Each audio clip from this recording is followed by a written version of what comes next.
Hey folks, Andy Patton here with our final episode in the Season in Review series, talking about Gonzaga's 5 walk-ons, which ones will be back next season, who might be moving on, where they could be going, all sorts of fun discussion about the unsung heroes of Gonzaga's basketball program, all right here on the Locked On Zags podcast. Don't go away. You are Locked On Zags, your daily podcast on the Gonzaga Bulldogs. Part of the Locked On Podcast Network. Your team every day.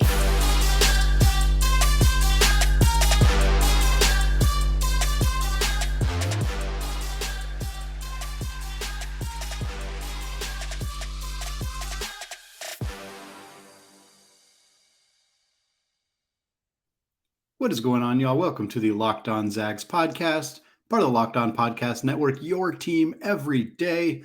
I'm your host and longtime Gonzaga podcaster, Andy Patton, here to bring you news and updates on all things Zag athletics.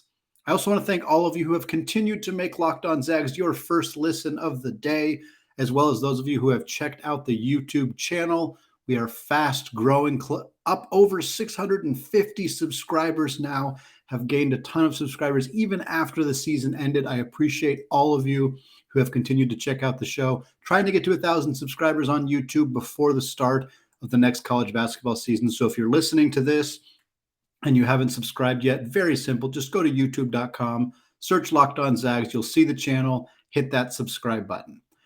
All right, today is the final episode in our Season in Review series. We started these about a week after the basketball season ended. One episode dedicated to every player on the Gonzaga roster. We've finally broken that rule. We have lumped all of the walk-ons together into this episode. We did a preview episode for the walk-ons before the season, so we're going to take a look at that in the second segment, how they did compared to the preseason predictions.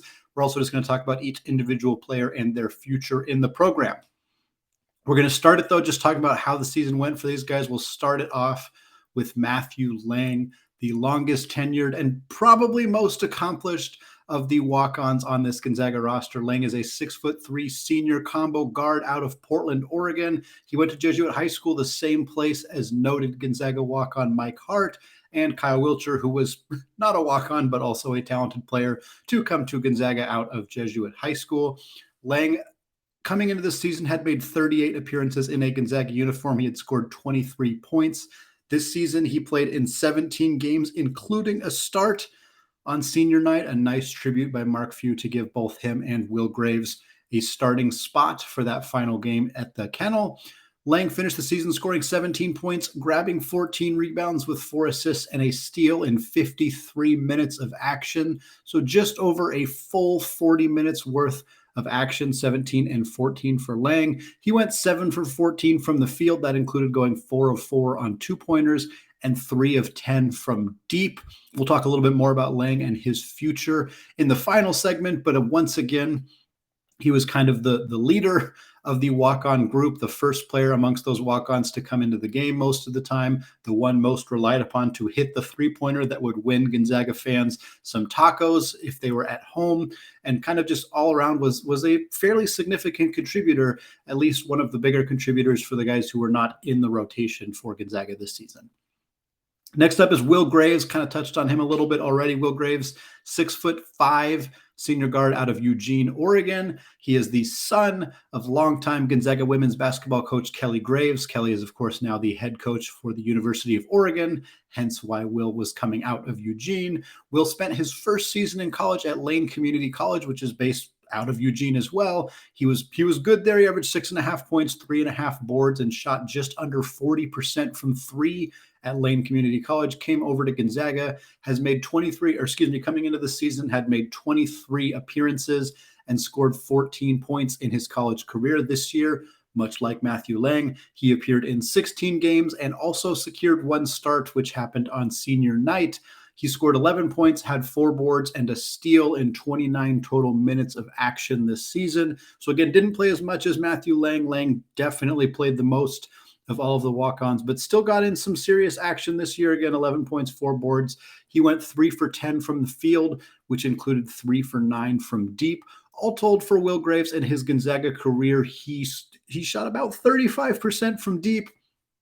Again, these were all late game, end of the bench situations, but still 35% from three is pretty dang good. There was a lot of times this year where the Zags could have really used somebody who could knock down 35% of their threes. They ended up finding their 3-point shot a little later in the year and then unfortunately losing it towards the very end of the season. But Will Graves was somebody who could have been relied upon to potentially knock down some of those shots, although there's definitely a difference taking those shots at the very end of games versus in more competitive games. But still, obviously very fun to see Will, one of the sons of all of the Gonzaga coaches, that kind of trio with Liam Lloyd, Tommy Lloyd's kid, with, of course, Kelly Graves' kid, Will Graves here. And then, of course, Joe Few, who we're going to talk about here in a second. Joe Few, a 6-foot freshman from Spokane. He went to Gonzaga Prep, where he averaged 7.5 points per game as a senior.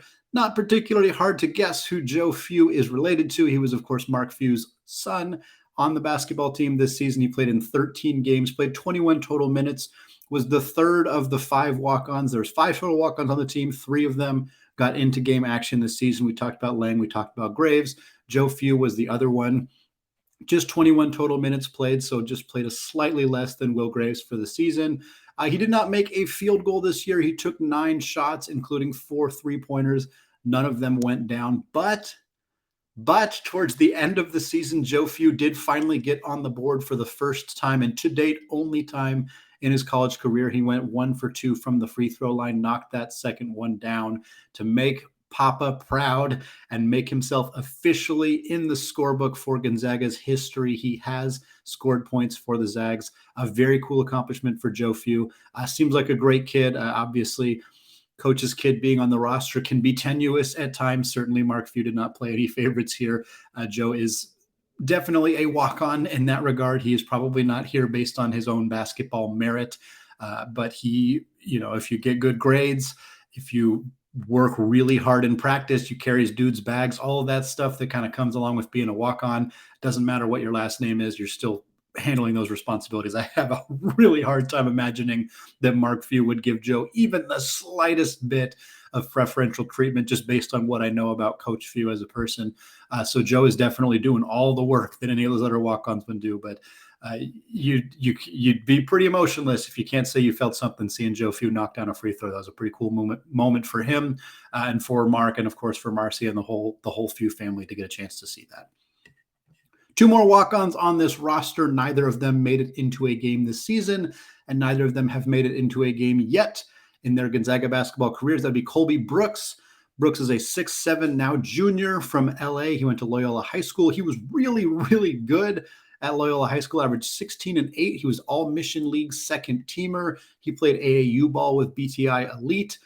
This is a really good basketball player, and he has been at Gonzaga for a couple of years now and has yet to even dress down for a game, I believe. If he has been dressed for a game, he has yet to see the floor for any competitive action so far in his Gonzaga career. Same situation with Abe Eagle. Eagle is a 6'9" junior from West Hills, California. He went to Chaminade High School, and he was very good there as well. You got to still be a good basketball player to even be a walk-on at Gonzaga. You don't Joe Few is kind of the exception, and even then, he played high school basketball and played at G Prep, which is a good school. Eagle scored 1,000 points at Chaminade High School. He averaged 12.5 points and 8 boards as a senior. Again, he is now entering his 3rd season at Gonzaga, assuming he sticks around, and has yet to make it onto the court in a game. All right, that is just a quick look at how Gonzaga's walk-ons did this last year. Combined about 90 minutes between the 5 of them. So it wasn't a whole bunch of action for them, which is what you would expect from a program like Gonzaga. But we did still get to see a little bit of these guys. Last year, before the season started, we laid out our best and worst case scenarios for the walk-ons, what might happen, what could happen, what should happen, how we want to see it shake out. We're going to revisit those predictions here in the second segment, take a look at how they ended up coming together this past season for Gonzaga. Before we get there, though, I want to tell you all about Built Bar. Summer is coming, and with summer, you're going to need some food on the go.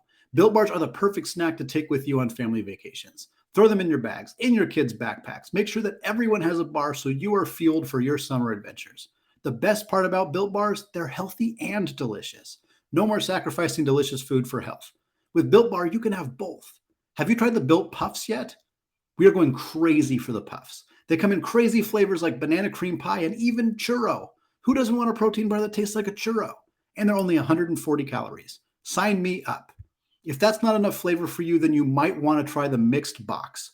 The mixed box comes with 12 flavors of bars and puffs. Most Built Bars contain 130 calories, 4 grams of sugar, 4 net carbs, and 17 grams of protein. Go to Built.com to get all of your favorites: banana cream pie, raspberry, double chocolate, and so many more. They are all delicious, and new flavors are coming out all the time. Go to Built.com, use promo code LOCKED15, and you will get 15% off your order. That's promo code LOCKED15 for 15% off at Built.com. All right, segment 2, still Andy Patton, still Locked On Zags. We're still talking walk-on Gonzaga basketball here. 5 guys: Matthew Lang, Will Graves, Joe Few, Colby Brooks, and Abe Eagle. We are taking a look at how their seasons went. And now here in the second segment, we're going to take a look at the best and worst case scenarios that were laid out before the season began, how they came together, what that means for Gonzaga going forward. The best case scenario for the walk-ons was to earn regular minutes. I noted in my sheet that that's not really the best case scenario for Gonzaga, specifically not this past year's Gonzaga team or the previous year's Gonzaga team. They had enough depth that having to get into the walk-ons to play some significant minutes, while it would be great for the walk-ons, and while I believe, at least with Matthew Lang and Will Graves, that they are probably capable of at least playing rotation minutes in the WCC, I really do believe that they are. Gonzaga's program has kind of ascended past the point where you're probably not going to get a lot more Mike Hart stories, not a lot more Kyle Bankhead stories. Like, these things just probably aren't going to happen as often, just because the program is at a different caliber. They're recruiting constantly 5-star guys, 4-star guys. The transfer portal has meant that they can fill any gaps in their roster pretty much immediately. I just don't think that those kind of stories are really going to come out of Gonzaga all that often anymore. Maybe they'll surprise me. I think a recent example is Jeremy Jones, who was a recruited walk-on, certainly, but was somebody who, he started his career in college playing football. He was a quarterback at Rice University, wasn't even playing basketball. Came to Gonzaga as, kind of a non-prospect entirely, and ended up carving out a significant role. So I'm not saying it's impossible, but this was a very unlikely best case scenario for any of Gonzaga's walk-ons. And obviously it did not come together. The most minutes any of them played was Matthew Lang, who played just over 1 game's worth of minutes. So not a situation that came together this year. Probably not a bad thing for Gonzaga. The best case scenario for the walk-ons is that they get good grades, they run practices well, and they play well in the garbage time that they get. So most of this we can't see, and I think that's kind of the overall narrative about walk-ons. The whole reason why they don't get very much attention, and when they do get attention, it's kind of difficult to really nail down their role without being around the team on a daily basis. If you spend time around Gonzaga basketball, you go to practices, you travel with them on the road, you see how they interact, it is very clear that the walk-ons are a significant part of the team. I haven't spent a ton of time around Gonzaga's basketball program, but as somebody who worked in higher education at the University of Portland and at Seattle University, I worked with their basketball programs fairly closely. If you don't know the team, you can't tell the difference. They're doing all the same stuff. They're working hard in practices. They're using all of the resources. They're a big part of the team. And certainly for Gonzaga, they've had a handful of guys who, a lot of fans don't even know the names for guys like Abe Eagle and Colby Brooks, who didn't get into any games, but they're still a part of the team. They're still participating in all of that event. And the best case scenario for walk-ons is they're doing that stuff really dang well, that they're stewards for the program, that when they walk around campus, people who maybe aren't as familiar with Gonzaga basketball are like, that's a nice young man. That's a good kid. He's polite, he's friendly, and he's on the basketball team. That makes me feel better about Gonzaga basketball. It sounds silly, but that is a part of their job. That is their responsibility to do that. It's everybody on the team's responsibility, to be clear. Chet Holmgren can't walk around acting like an asshole and get away with it. Mark Few's not going to let him do that. But it goes down from top to bottom on the roster. Everybody has to do that. And these guys, that's a significant part of their role, is to be that person, to get good grades. If you're not playing and you're also getting bad grades, you're going to get bounced. There's no reason to keep you on the roster at that point. Getting good grades, working your tail off in practices, doing all the little things to make the players who do play in the games better, to help them improve. All of that stuff is important. Playing well in garbage time is not super crucial necessarily, but obviously you want to see it. The players want to see it. The fans want to see it. The coaching staff would like to know that you can come in and play fairly well in garbage time. we don't have the answers to all of this and how it went, but I think ostensibly you can say that this stuff all probably happened. If some of these guys got really bad grades, they're probably not going to be on the team next year. They probably wouldn't have even made it all the way to the end of the year. A guy like Matthew Lang, who got a scholarship for the second semester this past season, he wouldn't have done that if he got a 2.2. Like he did well academically. He did everything well that the team asked him to do, and that's part of the reason they put him on that scholarship. For Matthew Lang and Will Graves, I mentioned the best case scenario for them is to knock down some prize-winning threes and to start on senior night. Check and check. Both of those things happened for both of these players. They both hit threes that sent the crowd into a frenzy because it won them a fast food taco, which is what everybody in college wants. They both started on senior night. A tremendous shout out to them from Coach Few to give them that honor. He's always been very good about this, but starting 2 walk-ons on senior night was not necessarily something we knew that he would do, and it was very cool to see him do that for these 2 guys. And then I didn't even mention this previously, but Matthew Lang getting put on scholarship is beyond even what I had listed as a best case scenario. That is a fantastic accomplishment for him. It was the second time that it's happened to him. So 2 of his semesters were covered by basketball scholarships at Gonzaga. Tremendously cool to see them do that for him, and a young man who very clearly deserved it. For Abe Eagle and Colby Brooks, I put for Eagle, he plays against smaller teams and throws down some dunks. For Brooks, he starts to look like a guy who could contribute a little bit, and he throws down some cool dunks as well. Didn't happen for either of these guys. Didn't see a single second of playing time. Likely weren't dressed. I didn't see them dressed for any game that I can remember. Perhaps they were dressed for very early games. There are limitations to how many players can be dressed for games and how many players can travel with the team for games. So while these guys would have been eligible to play in the sense that it wouldn't have been a violation to put them in the game, there are limitations to how many players can dress. And certainly on the road, Joe Few, I don't think traveled very much with the team. There were instances where Graves and Lang were not even traveling with the team just because of limitations to how many players they were going to travel to certain games. For Joe Few, I put that the best case scenario is that he wins a title with his dad. How cool would that have been? Joe's got 3 more opportunities to do that. So hopefully we will see that come together for him in the future. Worst case scenarios for the walk-ons. Really hard to say. There's not a lot of worst case scenarios for walk-ons that you would visibly see as fans of the program. Certainly players getting cut in the middle of the season would be a red flag.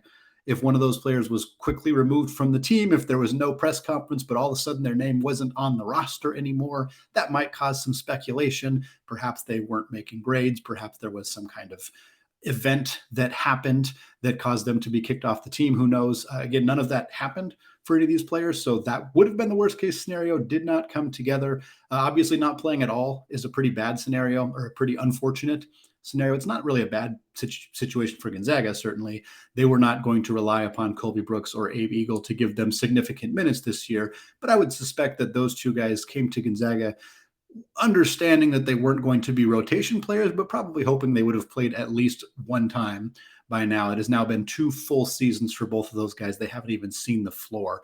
So that's an unfortunate situation for the 2 of them. I imagine they were hoping for a little bit more than that.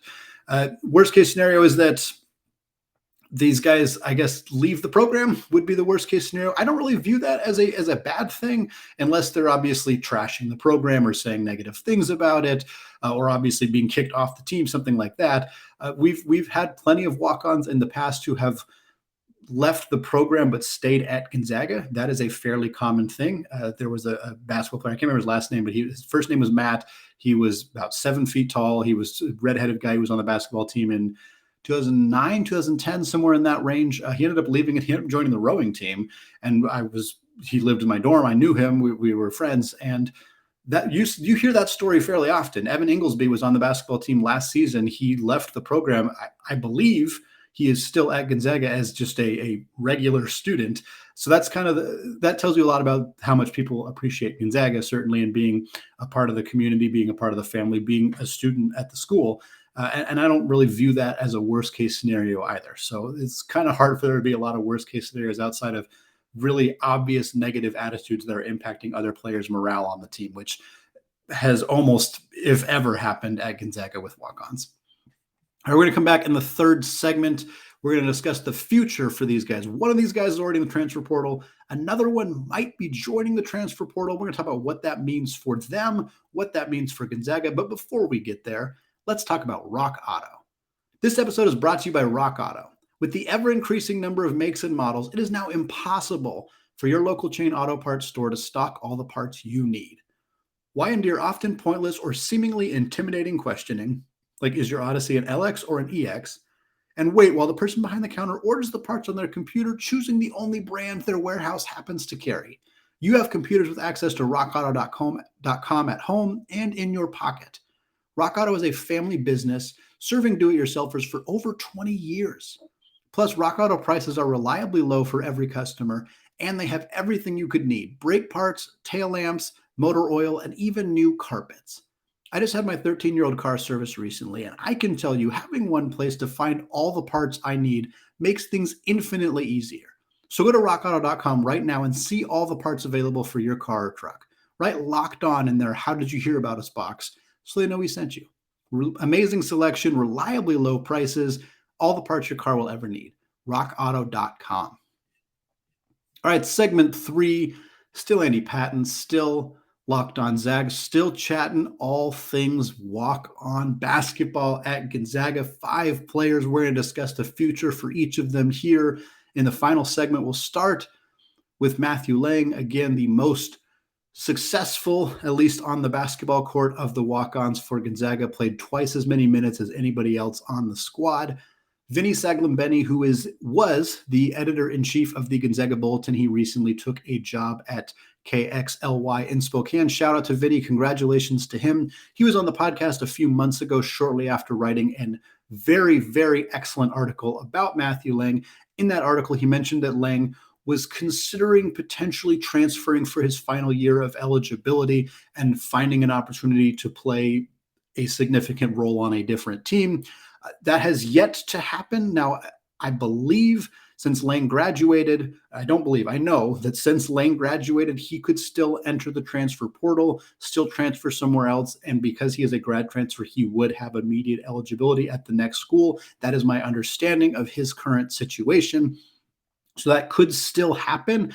I would suspect that if he was planning to go somewhere else, he would have already started that process. So my guess is that he is either coming back to Gonzaga and is going to be eligible for another season as a walk-on, or potentially earning a scholarship spot. Obviously, he's done that in the past. Or he is going to move on with his life. And he's graduated, he's got his degree, he's going to start the next phase of his career, of his life. I haven't heard either one way or the other. My assumption at this point is that he is coming back and that he's going to be on the basketball team next season, but that's far from guaranteed. It's mid-May. There's a long time between now and the start of the basketball season. It would be great to have him back. He's a talented basketball player. He seems like a great kid. I think he could legitimately contribute. Like if there was some very serious situation where Gonzaga needed to call upon somebody to come in and play, Matthew Lang is somebody that I would genuinely trust to come in and play minutes for this team. I think he's good enough to do that. So it would be great to have him back just in case that happens. And because he's so good at giving the fans tacos and all of that stuff. But right now there's no guarantee that he's going to be back next season. It would also be very cool to see him play somewhere else. I think it'd be really cool to see him enter the transfer portal and kind of see if there was opportunities for him to carve out a rotation role at another school, which, speaking of, is the plan for Gonzaga's other prominent walk-on, Will Graves.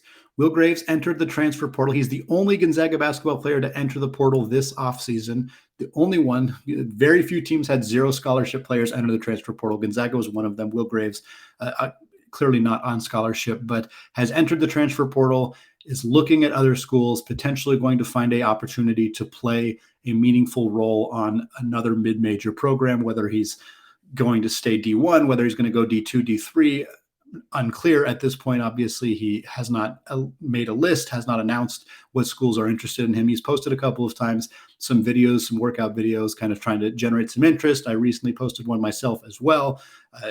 I'm very fascinated to see what happens with Will Graves. He's 6'5". He's a 35% three-point shooter. He was a 39% three-point shooter in community college. Like, this is a legitimate skill that he has. And if you're a Division I coach and you're listening to this podcast, certainly you want guys who can knock down threes. He has got the size, the body, and the ability proven ability to do that. Yes, it's a small sample size at Gonzaga. Yes, it was against, the opposing team's bench most likely, or in the final 30 seconds of a 30-point game. So the stakes weren't as high, but you still got to put the ball through the hoop, and he's proven he's capable of doing that. I'm not necessarily, I was going to say I'm not going to speculate on schools. One that I think would be fascinating would be Northern Arizona, in part because Liam Lloyd, who's Tommy Lloyd's son, is there. There was a great article by Theo Lawson at the Spokesman Review a while back about all of the Gonzaga coaches and their kids, about Leon Rice and his kids, Tommy Lloyd and his kids, Mark Few, of course, Kelly Graves. All of these kids have this group chat. They chat together, kind of talk about life and all sorts of different things, but certainly kind of talk about the uniqueness of being a prominent head coach's son. And I think that it would be kind of fun to see some of those guys team up, and certainly Liam Lloyd and Will Graves playing together at Northern Arizona would be a really, really cool story. No idea if they are interested in him, if he is interested in going there, but just kind of a fun connection that I thought would be interesting to see how it might shake out. And then, of course, we'll talk about Colby Brooks and Abe Eagle. The question with them is just if they're going to stick around. They obviously have not earned the ability to play in games yet at Gonzaga. That could happen next year. That could happen as seniors. I don't know if Mark Few has a plan for them. Obviously, if both Will Graves and Matthew Lang are gone, that is two potential roster spots that would open up. Obviously, Eagle and Colby Brooks are already on the roster, but they would be much more likely to actually travel with the team, to actually dress for games. So I'm thinking that if they've stuck it out for this long, that they may be around again next season, and hoping for the actual opportunity to get into some games. But again, we talked about them a little bit in the first segment. These dudes they're talented basketball players. Eagle is 6'9". There are not a lot of 6'9" true walk-ons at the Division I level. I didn't pull the numbers, but I'm guessing it's a pretty small number of walk-ons that size, and particularly at a program like Gonzaga. It stands to reason that he could probably go contribute somewhere else. I haven't seen him play basketball. I'm not going to pretend that I watched a bunch of high school tape on a kid who hasn't played in the last 2 seasons at Gonzaga, but it stands to reason that he's probably decent. And if he wanted to go somewhere else, maybe there would be an opportunity for him to do so. Same with Colby Brooks. Again, he played AAU ball, all Mission League second team. The Mission League is a really, really prominent high school basketball hotbed. So to be second team there is pretty darn impressive. So it'll be interesting to see if those guys do decide to test the waters, to look somewhere else, or if they're just kind of hoping to come back to Gonzaga. Maybe they just love it in Spokane, love it being a part of the program. I wouldn't blame them. Who wouldn't want to be a part of this program? If they get to travel, to really cool places. Certainly they probably travel at least over the holiday breaks. I don't know how much they travel outside of that, but very, very cool opportunity for them if they want to continue to take advantage of it. And then there's Joe Few. Things aren't going to change with Joe Few. Unless Joe himself decides to leave, either because he doesn't want to continue to be the coach's kid on the program, whether he just wants to stay at Gonzaga and not be a part of the basketball team, whether he does want to try his hand playing basketball somewhere else, or just wants to go to a different school for whatever reason. I don't see the staff letting go of him. I don't know why that would happen. That would be a pretty strange situation. So I think Joe Few is just going to be around. I think he's a coach's kid. He's going to be on the end of the bench. He's going to be the guy that the crowd is chanting for. We want Few, we want Joe, whatever it may be. And he's going to, at some point, he hasn't done it yet, but at some point, maybe next year, knock on wood, he's going to be the fan, or he's going to be the guy who sends the fans into a frenzy when he hits the 10th three-pointer. That's going to be a really fun day. For the record, if there's anything to look forward to next year, and there's a lot of things to look forward to next year, that's going to be on my list. Joe Few hitting the final three-pointer is going to be, it's going to happen. Whether it's next year or not, I don't know, but I'm telling you that it's going to happen, and that's going to be a really fun day in the kennel when it does. All right, that is going to do it for me for today and for this week, and for this series. The season in review series is officially over. Thank you for indulging me on these. I have a lot of fun with them. I think it's a really fun way to kind of regroup after the season and really kind of take a hard look at how things went down and what that means for the future. We're going to have season preview episodes way later, probably in mid-October, right before the start of the season. So, of course, we'll get to talk a little bit more about some of the guys we haven't discussed yet, like Efton Reed, like Dominic Harris, who did not get a season in review episode because there was no season for him to participate in, unfortunately. But we got all of that coming way later in October. For the rest of this week, we got a really fun show coming your way on Thursday, a pair of guests. will be joining the show. And then, of course, we're closing out the week looking at Gonzaga's baseball program and sharing a Fan Story Friday right here on the Locked On Zags podcast, available wherever you get podcasts and available on YouTube as well. Finally, thank you for making Locked On Zags your first listen every day. Make sure to go check out Locked On NBA Big Board. Host Rafael Barlow from NBA Draft Junkies and author of the NBA Big Board newsletter is joined by Richard Stamen, Sam Ferris, and Leif Thulin, giving fans an in-depth look into the NBA draft, the mock drafts, player ratings, and of course, big boards. It's free and available wherever you get podcasts. All right, thank you all for listening, and go Zags.